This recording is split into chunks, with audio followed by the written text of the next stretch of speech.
Bonjour, comment allez? Bonjour, Monsieur Kevin Greenberg. Bonjour and good morning, my mother Noella.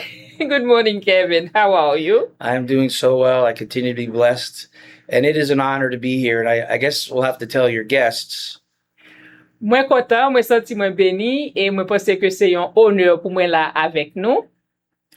So, everyone out there, and when you're listening, because I know we're also doing some broadcast radio, I consider this lady next to me just an incredible human being. So I call her my mother, Noella, similar to Mother Teresa, and she's very humble, and it's really an honor to be here. Ok, mwen kontan là avec nous. NUELLA c'est zami mwen, mwen rele le Mother Teresa, et voilà, mwen kontan avec nous.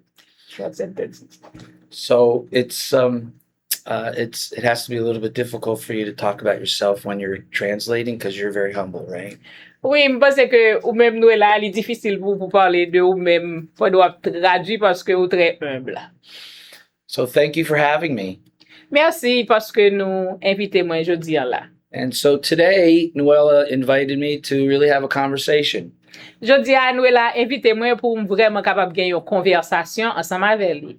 And Noella and I have had quite a few conversations, and she can actually be a case study if we talk about business. Ok, NUELLA, avec NUELLA, moi j'ai plusieurs conversations déjà, nous fait plusieurs conversations, et si nous voulons, nous capable NUELLA comme un case study, ça veut dire que moi son client li. So I know we're here to talk about me and what I do. However, Noella is a really good case study for what I do. I'm a brand developer. I'm a brand developer. Ok. Et moi là, je suppose venir parler de moi-même, de ça moi fait, mais actuellement NUELLA, nous capable utiliser encore comme un exemple parce que moi-même moi son monde qui développé brand Business. Qualité. Qualité, what does that mean? Qualité, brand. Like brand business. So and what I've done throughout my career, I've been really blessed. Ok, ça moi fait dans carrière, moi senti moi vraiment béni. And I actually started my career as a volunteer. Et moi t'ai commencé carrière moi comme un volontaire. In a facility just like this. Dans un côté concours ça. Dans local ta pour boy ici. So I feel like I'm at home. I may run on, so Noella's going to tell me to cut if I get too long. Ok, moi-même, moi senti moi la caille moi dans communauté haïtienne avec communauté haïtienne. So si m'aller trop vite, NUELLA déjà connaît pour lui camper moi, mais c'est parce que moi excité, c'est ça fait m'a parler pour me capable parler avec comme ça. So before we get started, I talk a little bit about me. Do you have any questions that you'd like to ask me that you think would be important for your audience to know? Ok, avant moi commencer, est-ce qu'on a une question spéciale pour moi qui sont à remettre audience là? Et connaît matin, hein? So just go at lib. Ad lib, okay. So Mbal feu vert, li bet parler ça vle. So to give you background and a foundation, pour me capable ban nou yon fondation ou bien yon background de moi-même. So I think I may have shared this with you. If not, to remind you, my career has been blessed with the right people. Moi connais que peut-être moi t'ai discuté ça, moi t'ai partagé ça avec vous déjà carrière. Moi senti moi béni parce que moi rencontré des personnes qui vraiment réelles. And the right connections. Connexion qui vraie. Key, right? Mm-hmm. And so we're only six people away from who we want to meet. Oh, nous seulement nous gain 6 moun nan mitan nous avant que nous vraiment fin rencontrer. And if anybody wants to learn more about that, contact Noella. I'm happy to have a conversation with you, and you can look that up. Everything's on that Wayback Machine called what? Google? Now it's AI chat. Si nous besoin connaître, nous mettre checker avec NUELLA, moi très content pour capable partager ça avec nous. Et puis qu'on y a toute bagaille, c'est nos machines spéciales liées, il y aurait le Google et intelligence artificielle. Yeah, absolutely. So absolument. So the technology today really helps us. However, technologie jodi li vraiment aider nous cependant. However, it's not where I wanted to go with this conversation. C'est pas là m'vle à la conversation ça, non? We can't lose the human touch. Mais nous pas qu'à perdu et toucher ou bien attouchement humain. So last night I had an epiphany. Hier soir, moi, j'ai eu une épiphanie. and I redid my LinkedIn page and the headline. Mwen te redésigné page LinkedIn mwen avec headline nan, les gros titres et gros titres lan. Because in marketing today, Parce que ça fait les marketing jodi ya, nan temps que nous y là. what's the buzzword, Mother Nuella? Qui buzzword li NUELLA? Right? Is AI, right? OK, buzzword là c'est AI, intelligence artificielle. C'est ça qu'a mené qu'on y a. Right. Like remember the HD TV? Nous songe le te gen télévision et programme et pas programme High non. definition. Définition yo et high definition television HD HD. And then what came out was what? HD TV sunglasses. Après ça te vin gen HD TV et lunettes solaires. Yeah, so it's just a new buzzword. However, as a brand developer, OK, c'est ça qu'à la mode tant qu'on nous dit et artificielle intelligence et mais comme c'est moi-même son développeur, moi son directeur marketing. you want to use the right keywords, and so I didn't have AI in any of my profile. OK, là faire recherche ou supposé gen et mots clés parce que l'homme t'a fait profile moi pas utiliser mots clés dans intelligence artificielle. So even someone with my background, I have over 40 some years in the business. Et ouais, au monde qui gen background moi ou bien passé moi ou bien carrière moi et 40 years? Yeah, I embrace it actually. I embrace it. 40 plus years. OK, ça I gen started at 16 years old. ça gen 40 ans depuis que m'a fait marketing, networking sous télévision, mais m'embrasser ça que fait venir qu'on y a là. Et les choses contemporaines. So even somebody like myself, I'm always constantly improving. It's part of my mantras. OK. Kaizen. OK, au monde tant que moi toujours besoin pour moi améliorer et c'est quoi? Kaizen. What is Kaizen? Kaizen it's a Japanese term. It means constant improvement. Oh, Kaizen nan c'est un terme japonais qui veut dire amélioration constante. Thank you. Yeah. So I'm always constantly improving. We all must constantly improve. Je toujours faire des recherches pour capable améliorer tête moi et pour me faire le meilleur de moi-même. Nous-mêmes tout le monde doit faire même genre. So it took me a while to learn this next comment that I'm going to say. Maintenant, li prend moi du temps pour me capable comprendre ça me va dire nous tout à l'heure là.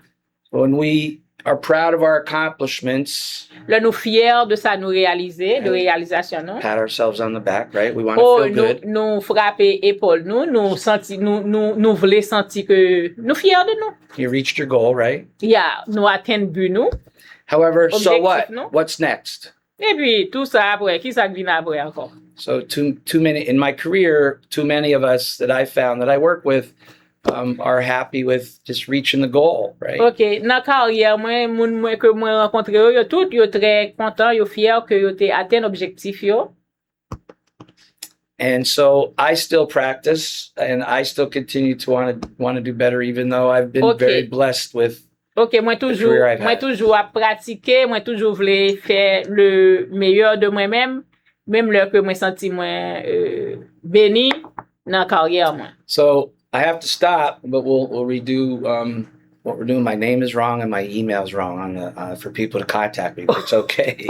We'll fix that later. Ma petit camper mais moi marqué que email adresse moi avec non moi n'a pas corriger là après ça Mr. Daphnis will edit for you. Yeah, no worries. Okay. Because this isn't live, correct? It's live. Oh, it is live. Okay, Yeah, so we are live. It's live. Okay, live is better. See, that's bien why content c'est live nous là. I love that. So Moi ben ça. there's like 5 pictures of me in the monitor here. I haven't seen myself so much. Oh, gen 5 photos. 5 photos moi dans moniteur 5 moniteur là, m'gen l'autre m'ba tête moi comme ça non? I gotta release about 10 or 15 more pounds. So Oh, et apparemment m'be je perdu 15 livres encore. it's like looking at a mirror. However, back to the topic. On retourne sur sujet. So it's you're never too young, you're never too old to do what? Improve yourself. Ou pas jamais toi grand monde, ou pas jamais toi petit, toi jeune ou bien toi adulte, ou capable améliorer tête. And so the reason I'm saying all of this Raison fait m'a dit tout ça. is that you can have an idea at 9 years old, at 5 years old, right? Ou ka gen yon ide à 9 ans, à 5 ans d'âge. Does everybody remember the lemonade stand, right? Do we still have lemonade stands? When you grew up, did you have lemonade stands on the neighborhoods? I'm not sure. Est-ce que nous songe, what was it? Juice? Yeah, like a lemonade stand. They were selling? Yes. Est-ce que nous songe nan quartier la kay nou longtemps, yo te kon ap vendre jus citron? Comment il est encore? Citronade nan quartier nou? Yeah, so even a child, or I don't know, a 5 and a 6-year-old brother and sister or whatever, I did it when I was young. Oh, men, tan kon ti moun 5 ans ou bien 6 ans, l'homme de ti moun mwen te kon fè ça. Avec frère, avec sœur, with your brother and sister? So I don't have any sisters, but so my parents, we wanted something. Yes, we had an allowance, we had to do our chores around the house. OK. Oui, le nou te fè travail nan kay la, ti devoir de maison que maman mwen te ban nou, li te kon paye nou. So you're never too young to be an entrepreneur. So that's what I always talk about, the lemonade stand at 5 years old. OK. In front of your house, because you got to be safe. Ou pas jam trop jeune ou bien trop petit pour devenir yon entrepreneur, parce que moi-même, moi, j'étais très jeune, tant qu'on me dit nous 6 ans, 5 ans, moi, j'étais kon vendre citronade, son chaise ou bien petit banc devant la caille, moi. So we did research and we looked on the internet how many young entrepreneurs and how old they were with products we're using now. I don't know that answer. You all have homework. Okay. No, you're going a little longer. So let me rephrase that. Yes, please, and shorter. Shorter, forgive It's me. like you're having fun. Right. I'm Yes. having fun too. Yes. Good. So, Wonderful. but however we want to get the message across. So Right. I Oui, get m'da aimé que message la passe. Même le nous senti que nous content. right. So you're La never too famille, young. You're never too young to start and have an idea. Li pa jam trop tôt dans la vie pour venir avec une idée. To start your entrepreneurial journey. Commencer avec pèlerinage entrepreneuriat ou. You ask for help wherever you can from experts. Mande conseil, mande question à n'importe moun que vous voulez, à des experts de la matière. And now it's time for everybody to do homework. Et maintenant, c'est temps pour tout le monde commencer à faire devoir yo. To see how many products that we use today were created by young entrepreneurs. Pour nous capables analyser combien de produits que nous avons utilisés de nos jours que c'est ti moun entrepreneur qui te concevoir. I don't know the answer, but I think that would be an interesting search to do for 5 or 10 minutes. Instead of doom scrolling. M'pa vraiment connaître réponse là non, même parce que c'est un bagage qui est intéressant pour nous ta faire pendant 5 minutes. So that's my pitch to the young people of the audience, or moms and dads, right? It's never too early to start your children. OK, c'est ça moi ta aimé souligner, stresser sous li matin pour moi dire maman, papa que si moun yo pas li pas jamais trop tôt pour nous commencer mettre idée ou bien sens entrepreneuriat dans ti moun yo. We're never too young to start to teach our kids to be independent because mom and dad aren't going to be there forever. It's an old cliche. OK, ça c'est un cliché qui vraiment là longtemps, li pas jamais trop tôt pour maman avec ti moun nan pour le capable inculquer certaines choses dans cerveau ti moun yo. And it teaches our children. I can speak from this. I have two old grown men. OK, oui, et li bon pour nous montrer ti moun yo parce que m'ka parler de ça parce que moi gen deux petites yo plus ou moins yo indépendant kon ya. And they don't like it when I talk about them in public. Yo pa reme non, l'homme parler de yo en public. However, they never listened to me when they were younger, so now it's even time, right? Cependant, leur ti moun yo pas vle tande moi non, bon kon ya li pi red kon ya parce yo grand monde. Okay, a little bit of a joke. On ti blague d'abord. I hope somebody laughed because you didn't. M'sonne que nous oui pendant m'a fait ça là parce que NUELLA te ri là. He's a cool guy. You're a cool guy. So I'm an okay guy. So go ahead. You can tell everybody I'm. OK, li di pou m'di nou li cool, li OK. That's what she says, not me. However, there are people in my circle that would say, Kevin, you love this. Ok, gen moun nan serk mwen nan moun ke ma frekante ki ap di, Kevin ou reme sa. Because I am an oxymoron. I am a logical hypocrite. Oh, mwen son oxymoron, et puis mwen son hypocrite logique quelquefois.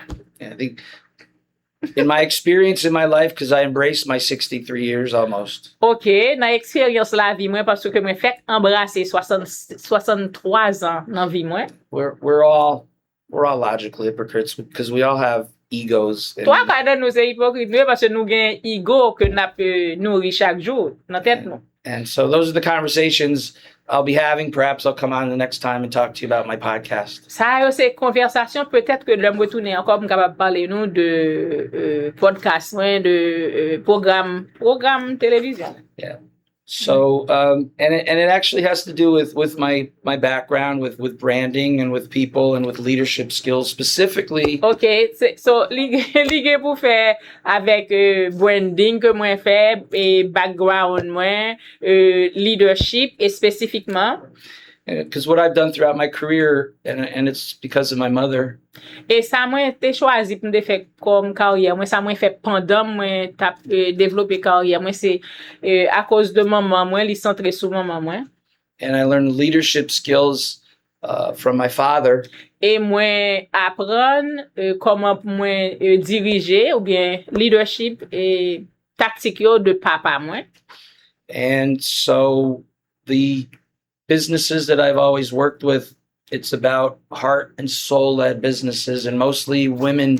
Et business que mwen habitué avec yo, c'est des business qui vraiment solides et surtout centrés sur les femmes. So it's been an honor, and it's also been just so much fun with what I've been able to do. Oh, c'est un honneur pour moi et moi toujours content et de ça, moi te kon fè, moi toujours satisfait de ça, moi te kon fè. And I was blessed at a young age to be able to make a difference for humanity, and I continue to be able to do my best to excel at that. Ok, et moi senti que moi béni parce que dès mon jeune âge, moi te capable yon ressource ou bien yon bénédiction pour l'humanité et me voulais continuer faire ça. And I've been humbled, and also people will tell you that I also have a big ego and I'm arrogant. However, okay. I embrace that too. Ok, mwen humble, et mwen ganpil moun ki di ke mwen gon ego, mais ça pas fanyen mwen embrasser tous les deux parce que c'est ça mwen ye. However, I know my identity. Cependant, mwen connais identité mwen comprends ça très bien. And the roles that I have in my life still today, they don't define who I am. Et rôle ou bien ça mwen fait dans la vie mwen yo pas défini qui est moi-même mwen personnellement. So as silly as I get and as I am, I'm a balanced guy. Ok, aussi comique que nous mwen capable ye, j'en mwen agi, mais moi c'est un monde qui bien balancé à niveau normal. Because I've been, like everyone has a story in their life, but I've been through 4 different parts of my life that have shaped me till who I am today. Ok, chaque monde gon histoire, oui, histoire de vie pa yo, de vie personnelle yo. Mais moi-même gen 4 histoires qui façonné la vie moun ye jodi. Because there's dignity in all work, correct? Et puis gen dignité dans tout travail qu'on a fait dans la vie.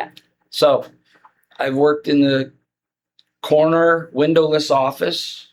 M'kon travay nan coin nan yon office. I've worked in the Oval Office. Oh, m'tap travay nan office oval nan Washington DC.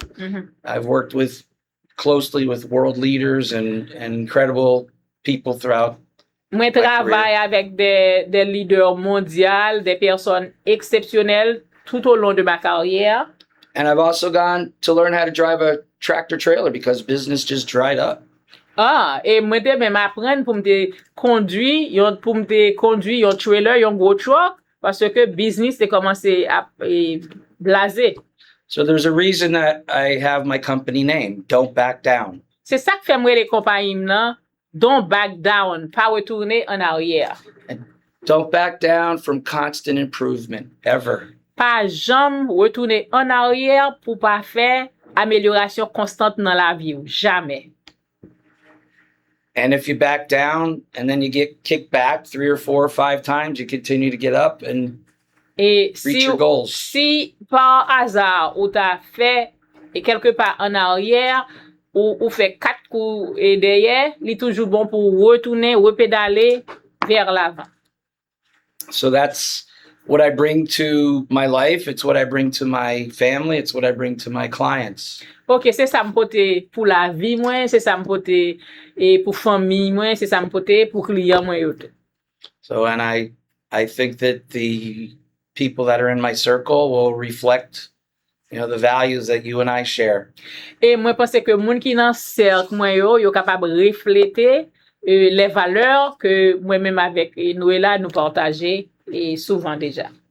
So, can I ask you a question? Est-ce que vous avez une question?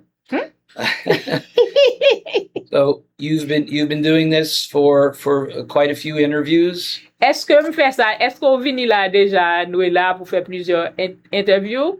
Yes, about 7 or 8. Yeah, and Mr. Daphnis introduced me to that, and I'm very, very grateful and excited about that. I'm honored again to meet Mr. Daphne, and today. Moi très honoré tout pour me rencontrer Monsieur Alan Daphnis aujourd'hui. Hein?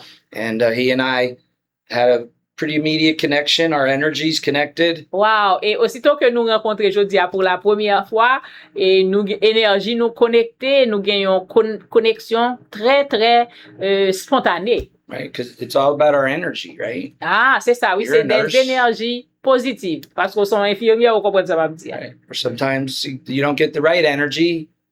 However, right, because you're not in the right space with someone and a relationship, so sometimes that energy doesn't work. Oui, ou connaît tout parfois, ou qu'on arrive en côté et puis ou senti énergie négative, nous pas connecter et comment nous c'est deux bagages différents et ou capable sentir pesanteur là ou bien fardeau énergie négative là cap vibrer, cap partager. In my experience, when that happens, people they separate, they don't make the effort to come together. Dans expérience moi, leur c'est énergie négative cap dégager moun yo tant que deux moun qui rencontre yo get tendance pour yo écarter yo éloigner une de l'autre, yo pas faire synergie. And so my career is based on communication. That's my degree. Carrière moi li basé sur communication, c'est degré moi c'est ça moi t'ai étudié. So the word with frictional communication is a good thing because you have two different opinions. OK, et communication frictionnelle ou bien deux pour nous vraiment connecter, nous li pi bon parce que nous gagne et deux qualités cerveau cap connecter ensemble, cap penser, cap réfléchir ensemble. So the same thing with the energy and communication. What I do my best is to bridge those people who don't have the right energy or the same judgment. OK, ça moi fait dans carrière moi dans marketing nan moi connecter et deux moun ensemble, parfois yo pas gen même opinion mais moi essayer connecter. Because in marketing and building a business, there's how many different personalities that are out there you have to connect with and have them love you. Et dans marketing, tellement gen choix de yo, quel que soit ça à faire, ou supposé font gens ou bien li conseiller que ou font gens pour connecter avec moun yo pour moun yo aimer parce que si moun yo pas aimer yo pas prendre service nan mer. That's really true. And so I've worked with many people in my life. However, the most fulfilling work that I do et entre-temps moi travaille avec un pile moun dans carrière moi pendant vie moi mais ça qui plus important pour moi is working with is female entrepreneurs that are disruptors that don't say no but have been told no their entire lives. C'est des entrepreneurs et féminins qui parfois yo pas vle quitter ça tomber mais yo fait toute vie presque malgré que a essayé yo mot que toujours joindre de monde réponse là c'est non. And the majority of the clients that I've worked with who are women. Majorité clients que moi travaille avec eux c'est des femmes. They've been underestimated, they're not listened to, they're not heard, and so yo sous-estimé yo pas tendé ça y a dit yo pas intéressé à yo même. And so I take that understanding directly from my mother as well as my dad. Mwen pran compréhension ça de maman mwen et de papa aussi. So I'm blessed that I have both my parents driving me now. As I miss them both. However, their intuition, especially my mother's, is driving me now and helping me to stay focused. Oh, maman avec papa yo pa la encore, they are gone. I miss them very much. Mwen sonje, yo manke mwen en pile, mais yo toujou ap mette des pensées, des idées nan intuition mwen, yo marke la vie mwen. So I do my best to keep my dad's name positive, right? Mwen fè le meilleur de mwen-même pou m kapab kenbe standard non papa mwen pou m kenbe non papa m toujou bien haut. You know, unless I'm building tons of monuments to myself and I'm not being political, all we have is our name. Ok, c'est pas politique m'a fait, non, mais mwen kapab fè des monuments, un pile monument, mais mwen seulement ta remè kenbe non famille la, kenbe kite toute valeur la dat yo. And so that's why I'm able to be here with my mother Nuella to be able to tell a little bit about my background, what I do. I adore this lady. Ok, mwen adore Nuella, mwen kontan, mwen li mother Nuella, sometimes Sister Teresa. Every day I ever say. Mother Teresa. Oui, mwen kontan pou m kapab vin la avec Nuella mater.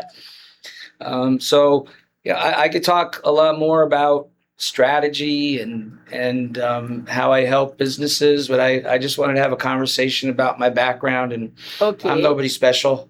Mwen ka pale aussi de stratégie, comment pou fè an série de bagay pou business ou ka avancer.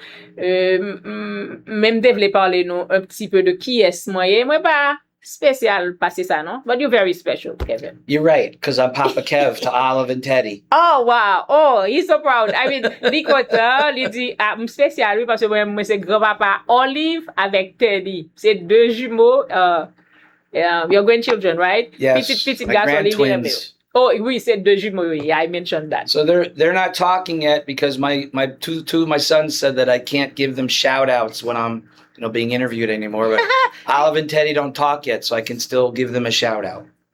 Ah, ok. Oui, map tou salwe Olive and Teddy. Papa yo ba vreman vle kite yo pale, parce yo poko pale, yo preske gen 2 ans, men quand même toujou reme pale de yo, se fierté mwen sa. So that's who I'm at, and that's who I am, and thanks for having me. Se la mwen ye, merci parce que nou gen mwen la, et se nan posisyon sa mwen ye kon ya la. Wonderful. So, So I say merci beaucoup. merci. Oh, wonderful. You tried very hard. Go ahead. Merci ahead. beaucoup. Merci beaucoup. But thank you for listening. Thank you for listening to the radio, and thanks for having me. Merci beaucoup. Merci parce que nap tande radio, nap gade la télévision. Merci parce que nou te gen la.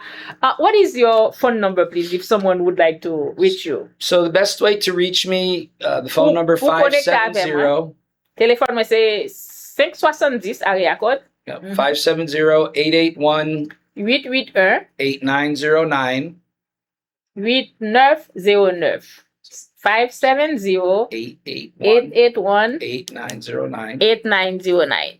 And then they can find me on LinkedIn. Nou ka jwenn mwen nan LinkedIn. And my company is don'tbackdown.biz. Et compagnie nan rele don'tbackdown.biz. And I will not answer the phone. You have to text me if you want to get in touch with me. Mba repon téléphone nan fasil non, si vous besoin connecter avec moi, texte moi.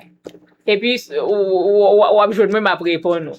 And they can say, I'm a friend of Nuella's Ou gen because wè di zami nou eloye, oui, parce que we all get a lot of crazy phone calls and spams. parce que gon seri de moun kap de rele moun tout journée vraiment en pile appel c'est spam yo ye tout journée ap ennuyer moun sans ou gen wap parler avec moun bien intéressé pour téléphone ou son pour albo et puis c'est spam.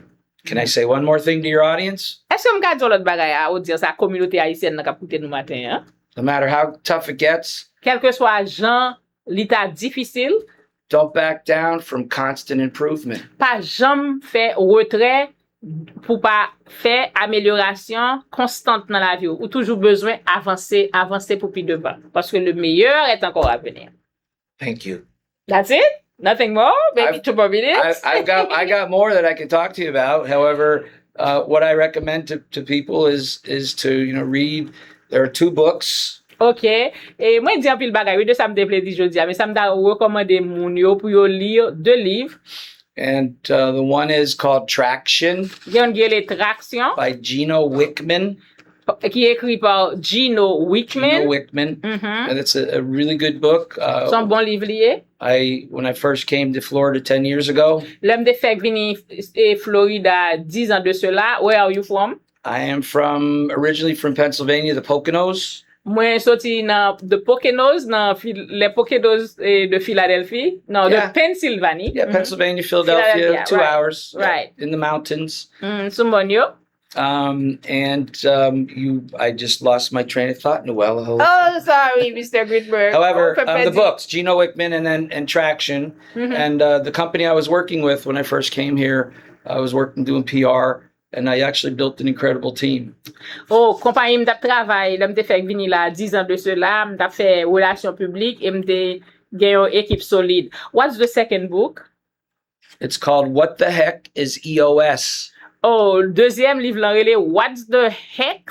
EOS. What the heck is EOS? Entrepreneurial Operating System. Système d'opération entrepreneuriale.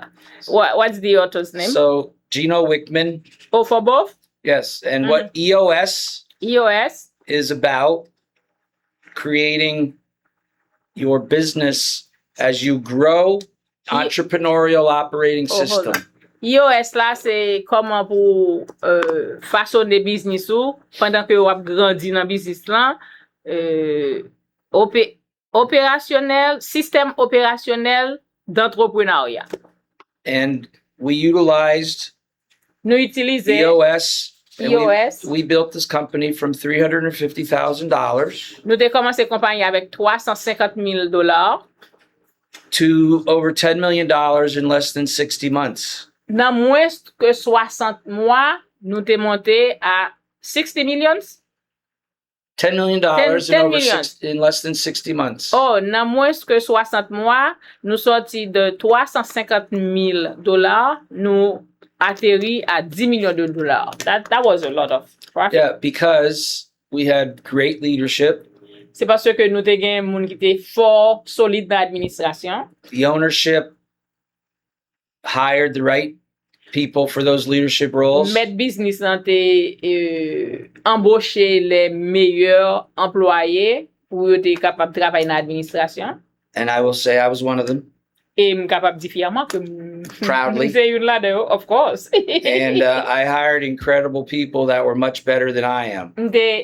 Employé moun, en pile moun qui était incrédible, pi bon, qui était pi qualifié passé moi. Wow. So you have that humbleness and you hire people that are better than you and they help you reach those goals.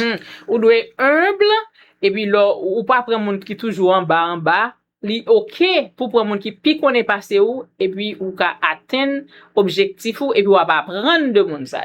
And I don't have a business degree. I have a communications degree, but I've learned in 10 years. M'pas étudier business, même étudier communication, mais 10 ans que m'gèt fait dans Florida là, m'apprendre en pile. And I have had incredible mentors to help me, specifically my 2 older brothers. Moi gen yon bon gens, m'gen tuteur qui très intéressant pour capable aider moi, c'est 2 frères moi que moi gen. And I've met an incredible tribe of people, including you here. Et moi, rencontré une tribu de personnes qui très de bien, très véritables, inclus même NUELLA. Oh, thank you.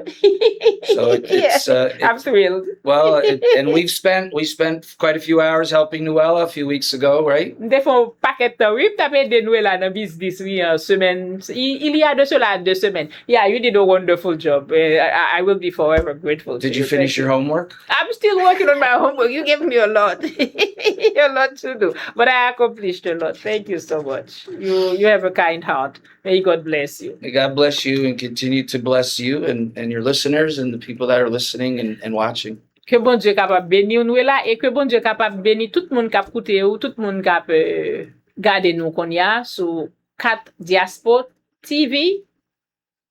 Yeah.